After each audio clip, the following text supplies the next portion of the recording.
Russia జలాంతర్గామిని ధ్వంసం చేసిన Ukraine drone.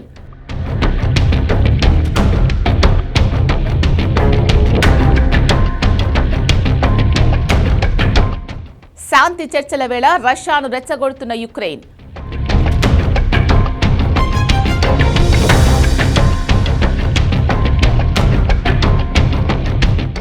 Ukraine drone Russia naval base వరకు ఎలా వెళ్ళింది?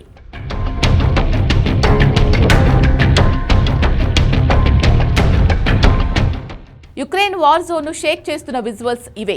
ప్రపంచ యుద్ధ చరిత్రలోనే తొలిసారి ఒక అండర్ వాటర్ డ్రోన్ ద్వారా రష్యా జలాంతర్గామిని ధ్వంసం చేసినట్లు ప్రకటించుకుంది ఆ దేశం. నల్ల సముద్రంలో రష్యా కీలక స్థావరమైన నోవోరోసిస్క్ పోర్ట్లో నిలిచి ఉన్న కిలో క్లాస్ జలాంతర్గామిని ఈ డ్రోన్ లక్ష్యం చేసుకుంది. ఈ దాడితో జలాంతర్గామికి తీవ్ర నష్టం జరిగిందని, అది పనికి రాకుండా పోయిందని యుక్రెయిన్ భద్రతా దళం ప్రకటించింది. ఈ జలాంతర్గామి తరచుగా యుక్రెయిన్పై క్షిపణి దాడులకు ఉపయోగించే కాలిబర్ క్రూయిజ్ క్షిపణులు మోసుకెళ్లే సామర్థ్యాన్ని కలిగి ఉంటుందని అధికారులు పేర్కొన్నారు. మరోవైపు రష్యా బ్లాక్ సీ ఫ్లీట్ మాత్రం ఈ దాడిని ఖండించింది.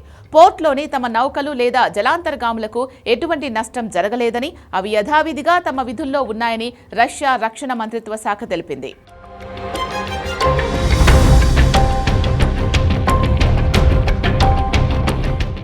నిజానికి సాంప్రదాయ నౌకాదళ సామర్థ్యం తక్కువగా ఉన్న యుక్రెయిన్ రష్యా బలమైన నల్ల సముద్ర నౌకాదళాన్ని ఎదుర్కోవడానికి అండర్ వాటర్ డ్రోన్లతో దాడి చేయడం ద్వారా యుద్ధంలో సరికొత్త వ్యూహాన్ని అమలు చేస్తోంది. యుక్రెయిన్ చెప్పినట్టు ఈ దాడి నిజమైతే ఇది ప్రపంచ నౌకా పోరాటంలో ఒక ముఖ్యమైన మలుపు అవుతుందని విశ్లేషకులు చెబుతున్నారు. సబ్ సీ బేబీ డ్రోన్ విషయానికొస్తే ఇది Ukraine top drone sea baby surface డ్రోన్కు అప్డేటెడ్ అండర్ వాటర్ వర్షన్. ఇది నీటి అడుగున ప్రయాణించడం వల్ల రష్యా రాడార్లకు లేదా సాధారణ నిఘా వ్యవస్థలకు చిక్కదు. ఒక అండర్ వాటర్ డ్రోన్ ఖరీదు సుమారు $4,33,000. ఈ డ్రోన్ పేల్చేసిందని చెప్తున్న రష్యా సబ్మెరైన్ కూడా సాధారణమైంది కాదు.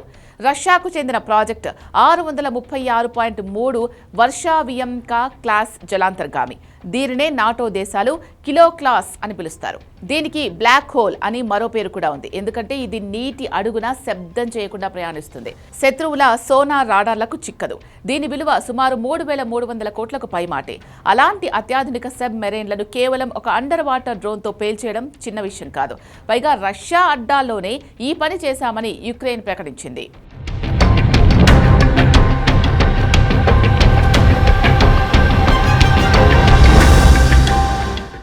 జలాంతర్గామిపై దాడి చేశామని యుక్రెయిన్ చెబుతున్న నౌకా స్థావరం రష్యాకు చాలా కీలకమైంది. నోవోరోసిస్క్ పోర్ట్ రష్యాకు ఆర్థికంగానే కాక సైనికంగా అత్యంత కీలకమైంది అని చెప్తారు. యుక్రెయిన్ దాడుల నేపథ్యంలో రష్యా తన నౌకాదళాన్ని క్రిమియాలోని సెవాస్టోపోల్ నుంచి ఈ నోవోరోసిస్క్ నౌకాశ్రయానికి మార్చింది. అలా రష్యా బ్లాక్ సీ ఫ్లీట్కు ప్రధాన కేంద్రంగా మారింది. ఇక్కడి నుంచే రష్యా క్షిపణులను ప్రయోగిస్తూ యుక్రెయిన్ నగరాలపై దాడులు చేస్తోంది. అంతేకాదు రష్యా ఎగుమతి చేసే ముడి చమురులో దాదాపు 20% ఈ పోర్ట్ నుంచే ప్రపంచ మార్కెట్కు వెళ్తుంది. నవంబర్లో జరిగిన డ్రోన్ దాడుల వల్ల ఇక్కడి చమురు ఎగుమతులు తాత్కాలికంగా నిలిచిపోయాయి. ఏడాది పొడవునా మంచు గడ్డ కట్టుకొని రేవు కావడంతో రష్యా అంతర్జాతీయ వాణిజ్యానికి కీలకంగా మారింది. రష్యా ఆర్థిక వ్యవస్థను దెబ్బతీయడానికి యుక్రెయిన్ ఈ నౌకాశ్రయంలోని చమురు టెర్మినల్స్ ను కూడా లక్ష్యంగా చేసుకుంటోంది.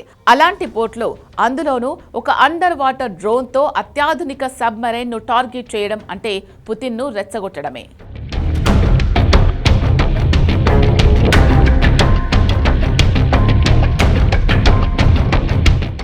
వాస్తవానికి యుక్రెయిన్ రష్యా యుద్ధం ముగింపు దిశగా అడుగులు పడుతున్నాయి.